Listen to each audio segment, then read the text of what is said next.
Welcome to Hustle and Flow with Heather Hubbard, episode number 18. Hi, I'm Heather Hubbard, and I was a litigator, partner, and practice group leader at an AmLaw 200 firm. I know what it takes to rise to the top. I also know all too well the toll it can take on your personal life. So how do you shine bright without burning out? How do you embrace your ambition without selling your soul? You're listening to the Hustle and Flow podcast. Hello and welcome back.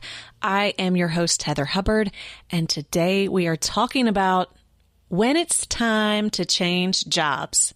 Okay, so there's probably a lot of you listening today, and the reason I know that is because the research shows that 75% of attorneys report being unhappy in their careers. Oh my gosh. Okay, that's terrifying, but it's probably accurate just based upon, casual conversations with most of the lawyers, and that's terrible. It's terrible news. Here's the thing. I think that we really have to take ownership of righting this ship, because if we keep telling lawyers or law students or college students, high school students not to go to law school, and guys, I'm guilty. I have definitely told people, don't do it. But here's the thing. If we keep telling all of these good kids not to go to law school, where are we going to end up in 10, 20, 50 years, right? If the bar is just made up of really greedy, egotistical people, and maybe you're thinking it already is, that is not good for the profession or our country, right? So how do we right this ship? I think a lot of it is people are in the wrong jobs and the wrong careers. And so that's the focus of today. And so, that 75% is kind of scary, but there's other research that backs that up. So I'm sure you probably saw a few years ago that associates at law firms, they were the number one unhappiest group of people in the US. And it was so interesting because when you looked at the top, I think it was like the top 5. And in all honesty, I've not looked at this recently, so this is just by memory, although I'm sure I could easily Google this, but you can if you want. The other jobs that came in like second, third, fourth, fifth, they were jobs where you were making like $40,000 a year, maybe less. And then the average associate pay, was more than double. And so it just goes to show, money doesn't bring happiness, but I'm also a firm believer that money can make your life easier, and it certainly does not bring you unhappiness necessarily. So just putting that out there. And then last, I just read this really interesting article in Forbes, and I posted it to my Facebook page. If you're not following me there, it's just facebook.com/Heather Joy Hubbard. And it was talking about valedictorians and how they often, where do they end up? And I was the valedictorian of my high school, and because we're all, interested in ourselves, I clicked to see what it was about and read about it. And what it said that most valedictorians, got to where they are because they follow rules and they people please their teachers and their parents. And so they're all about achievement. That's what success means to them, is checking boxes. And so the vast majority of valedictorians go on to not only get a college degree, but also a graduate degree. And the vast majority are considered professionals. They're doctors, they're lawyers, they're in other professional careers. They also tend to perform at the highest tiers within their profession, and yet they report being very unhappy. So, my guess is that a lot of lawyers probably, even if they weren't a valedictorian in their high school, they probably had really good grades. And if not there, probably in college. And even if you weren't, your valedictorian, at some point along the way, something shifted for you. Otherwise, you probably wouldn't be a lawyer. It's hard to get into law school. So at some point you had really good grades. You tested well. You were achieving well. Probably. I'm sure there's some exceptions, but that really resonated with me. And my guess is that resonates with some of you as well, that it's just about achieving, and you like that gold star. You like receiving praise for doing a good job and climbing the corporate ladder. And yet, because it's all about following that straight and narrow path without ever stopping to question what do you really want and what makes you happy, you might end up in a career that's not satisfying. And if you're a people pleaser, if you're risk averse, you're not an innovator, right? You are a rule follower, at least in terms of, following that standard career path, then sometimes, it's hard to leave. It's hard to leave. And many times we get so stuck in our heads about how unhappy we are, and we tell ourselves that there aren't other options, that we kind of get in a bad mood. And so even though we've decided we're staying, we have no options, by God, we're going to be unhappy about it. So today I want to talk about, how do you know when it's time to change jobs? For many people, you can actually make adjustments within your own job. And for others of you, you should have gotten out years ago. And I'm not talking about gotten out of the profession, but you should have left the job you're in. And so let's talk about it. I think that most of us fall in two categories. So I think a lot of lawyers, and a lot of research shows that lawyers are, one, risk averse, and two, they are people pleasers, right? Because we're in the service industry. We like that praise, not just from our supervisors, but our clients. So if you tend to be risk averse, you really like security, and you're a people pleaser, you may very well stay stuck in the same job, the same career for years, maybe your entire life. And you just create a story and tell yourself that this is the best that it's ever going to be. There are no better options. And so you just settle. You just settle. I know so many attorneys that fall in this bucket. They are not happy, but they have convinced themselves that that's the happiest they're ever going to be. There are no other options that are better. Okay, so that's bucket number one. Bucket number two. This is the group of attorneys that they're just always jumping from one thing to the next. Like they don't hold down a job for more than a year or two, right? We all know those people. It might be you. There's nothing wrong with that. But that's really more about not being happy, feeling uncomfortable, and as opposed to figuring out what's really going on, you just keep changing environments, right? Like you're taking the same baggage and the same bad habits with you, and then you just keep ending up in new jobs where you're unhappy and you're like, what is going on? Why do these same situations keep popping up over and over and over again, no matter how many different jobs I have, right? So you've either settled in for the long haul, or you're avoiding like crazy and just jumping around. And both are problematic. So we all know the definition of insanity. It's doing the same thing over and over again, expecting a different outcome. And both buckets are doing the same thing. It just looks different. So the risk-averse people pleasers that stay in their same job keep thinking, well, maybe something will change. Maybe it will get better. And it never does, right? So they stay stuck for years. And then the others, they keep jumping around, but they're still doing the same thing over and over, right? Expecting a different outcome. So how do you go through this process? How do you figure out when it's time to change jobs? It's not really an easy answer. It's kind of a complicated process, but I think sometimes we make it more complicated than it really needs to be. So today I want to share with you kind of the most basic 3 questions that you can ask yourself to figure out if it's time to move on. Okay, so here's question number 1. Do I know what I want and don't want? Do I know what I want and don't want? So many of us are so busy in our lives that we don't ever stop to ask, what do I want and what do I not want? And oftentimes, as opposed to looking at it from a clean slate, we put a ton of parameters around it. And so we say, well, when I'm going to come up with my list of what I want and I don't want, I'm going to do it based upon what I think is possible. And if you have listened to episode 10, and I'm going to cover this in episode 19 as well, which is next week, it's all about how we create limitations and stories that don't exist. They're not real. We have lost perspective. So it's important to ask this question with a very open mind. And many times, if I ask a client this, like, what do you want and what do you not want? They immediately go into actual career options. So they'll say something like, well, I really like flexibility, so I could never go in-house or for the government or have a 9-to-5 job.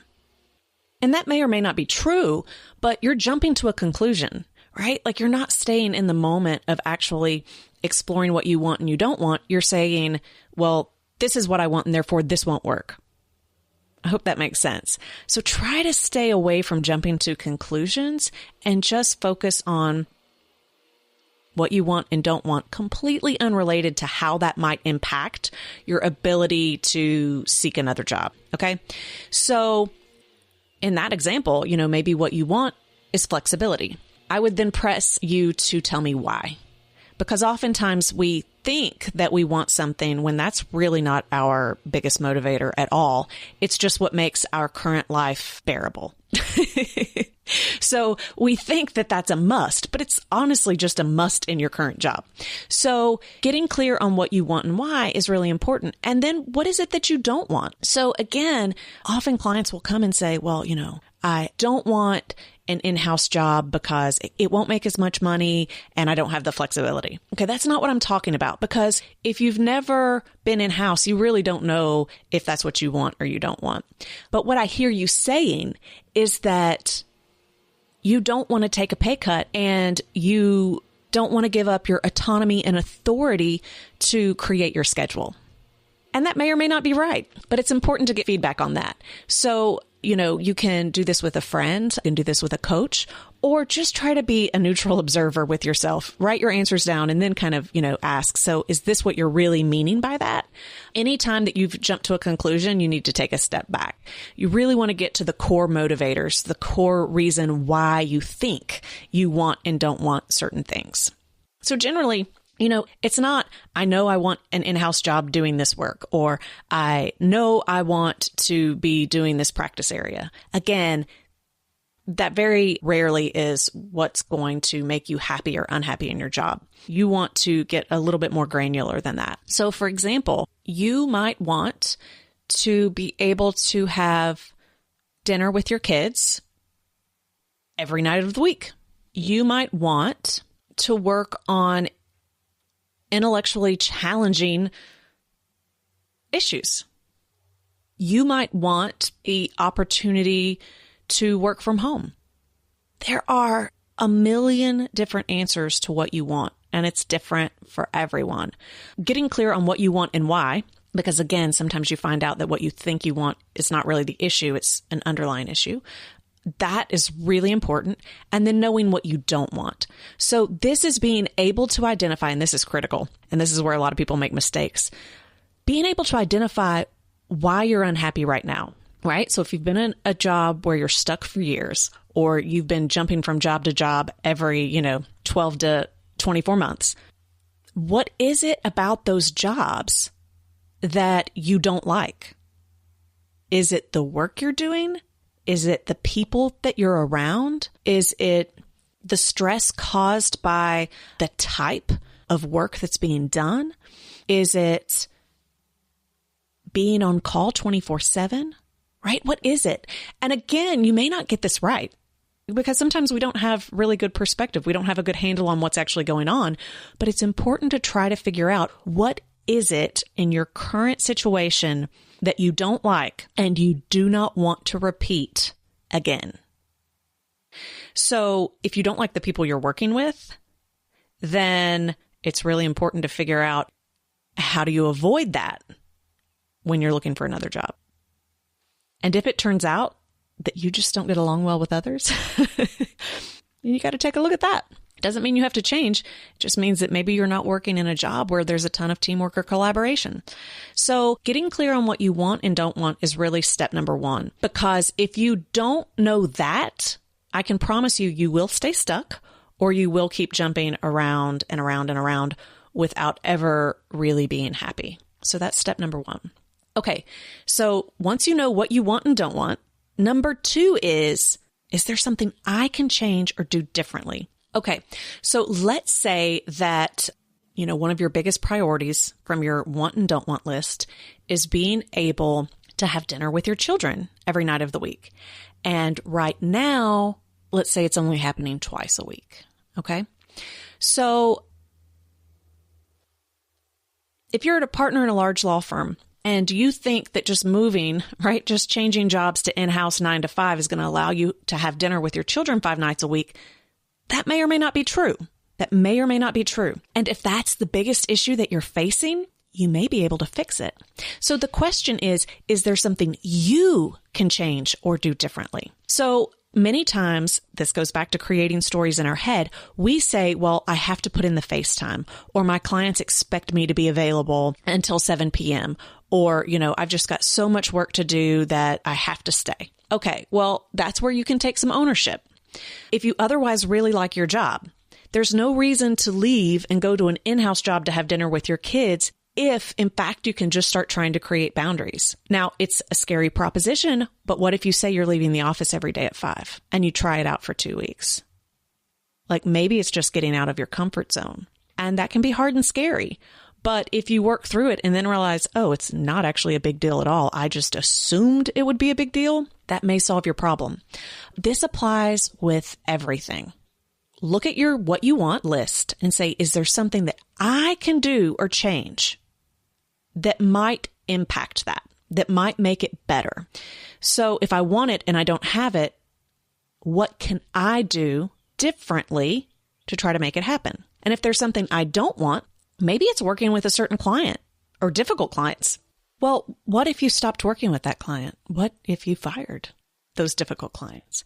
And you might be thinking, but then, that would look really bad and that would upset my firm. And then I'm going to lose, part of my book of business. It's easier just for me to go in-house. If that's the reason why you leave, you are going to take with you your fear of letting others down and your fear of not working through a solution because you're afraid it's going to make you look like a failure. That is not going to be resolved when you're in-house. And so it's just going to show up in a different form, right? You may still have a difficult department, a difficult internal client, and you're not going to know how to work through it. So this is what I'm talking about. You got to look at, is there something I can change or do differently with my want and don't want list? And if you're not willing to make those changes, then you're going to stay stuck, or you're just going to end up in the same situation, but a new environment. Okay, number 3, have I asked for what I need? So many lawyers stay stuck and unhappy because they just won't ask for what they need. And so many lawyers move and jump around from job to job because they won't ask for what they need. It's easier to be stuck and miserable. It's easier to just escape and run away than to ask people for what you need. And I personally find it so disappointing when so many women leave law firms because they don't think something is possible, but they never talk to anyone at the firm about it, and they don't ask for what they need. And when I go in and talk to law firms now, they'll tell me, well, so-and-so's leaving and we just didn't even see it coming. And she said she's leaving because of this, and then we tried to fix it, but she said she'd already taken the other job, right? This happens a lot. And it's just, I think it's a combination of things. I think one, it's the people pleaser in us. We want to make people happy. And so when we need something different, we assume that others don't want to change or won't accommodate us. Or we look at other examples and say, well, that didn't work for them, so it won't work for me. When, you don't know what was really going on there with that person or the firm or the company or, the department. So your situation might be different. You don't know. And I think the other thing that happens, it's hard for us to ask for help.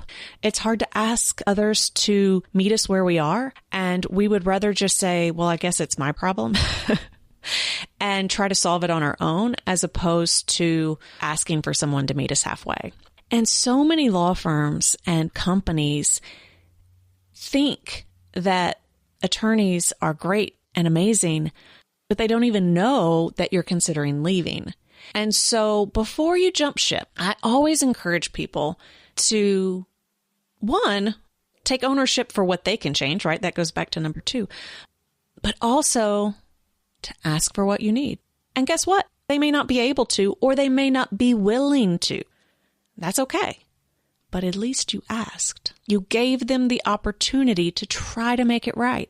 And here's the thing. If you ask for what you need and someone tries to give you that accommodation and it still doesn't work out, that doesn't mean you're stuck, right? I do think that sometimes, like, when we ask for what we need and it doesn't work, we're like, well, but they gave me what I asked for, so now I'm stuck. I can't leave. It would look bad. That's just as bad as not asking for what you need. So again, this is hard. It gets you outside of your comfort zone. But if you're not willing to do these things in your current job, you're not going to do them in the next job. And if you think that the next job is going to be perfect, you're probably sorely mistaken, because every single law firm, every single company, every single governmental department or agency, every single job has its issues. And it's your ability to work through those issues that's going to help you thrive and be happy. The other thing is, I think people tend to say, oh, all law firms are the same, or all in-house jobs are the same. That is not true. It's not even close to true. And, I used to say that as well. So I hear you. But what I have learned is law firms are as different as people. And what is annoying to you may not be annoying to someone else. And that's really where it comes down to finding the right fit. So again, the first steps are just figure out what you want and don't want, see what you can change and do differently yourself, and then ask for what you need and see if that doesn't make a difference. And if it doesn't, then heck yeah, it's time to leave. I don't care how long you've been there. I don't care what stories you've created about, money and scarcity and reputation. It's not true. If you're unhappy and you've worked through these issues, there is a better job out there for you. But so many people can get what they need in their current situation if they just follow these 3 steps. So that is, at the most basic core, what to consider when you're thinking about changing jobs. This comes up so often, and I get so many people coming to me wanting me to coach them on these issues that I have actually systematized it. I have taken everything that I do with clients and I've put it in basically a worksheet form, a teaching form, and I'm launching my beta test group in July. So we are going to meet for 4 weeks. It's all going to be via webinar, and I'll walk you through the steps. You'll have worksheets to complete, and then you can ask me questions live on the webinar. And the reason I'm doing it live, the reason I'm doing this beta is so that I can make sure that the content is stellar. It's always worked for private clients, but I want to make sure that my system makes sense from a teaching perspective. So I'm inviting people to come in and do this beta with me, and it is only $299. It is at least 50% off. You're going to get access to me live. You're going to have breakthroughs by the end of the summer, and you're welcome to join me if you'd like to. The signups are now. It is limited availability. I'll be coming out with the full program in September, but if you want to get in now for much cheaper and get live access to me, you can sign up on the show notes page. So if you just go to hustleandflowpodcast.com/18, there will be a link there for you to sign up and join the beta if you would like to. I'd love to have you in the group. We are going to be walking through everything you need to know to make a decision as to what you want and don't want, whether or not to stay or go, and then looking at your strengths and your values and what you bring to the table to determine, what type of job you should be in. So should you be in a law firm? Should you be in-house? Should you open your own cupcake store? For whatever reason, lawyers are always wanting to have bakeries. We'll go through all that. And then most importantly, at the end, I've got a template that I'll help you work through where you're creating a career guide to help you assess opportunities as they come along, both in your current job, if you decide to stay, or when looking at maybe making changes. So I am super excited about that group. And if you'd like to join us, I'd love to have you. But at the end of the day, we need happy lawyers. So whether you end up doing my beta or my final program once it comes out in the fall, or you work with another coach, or you just do your own self-reflection through these 3 steps, I want you to be a happy lawyer. It won't just impact you and your family and your friends, but it's going to impact the legal industry as a whole.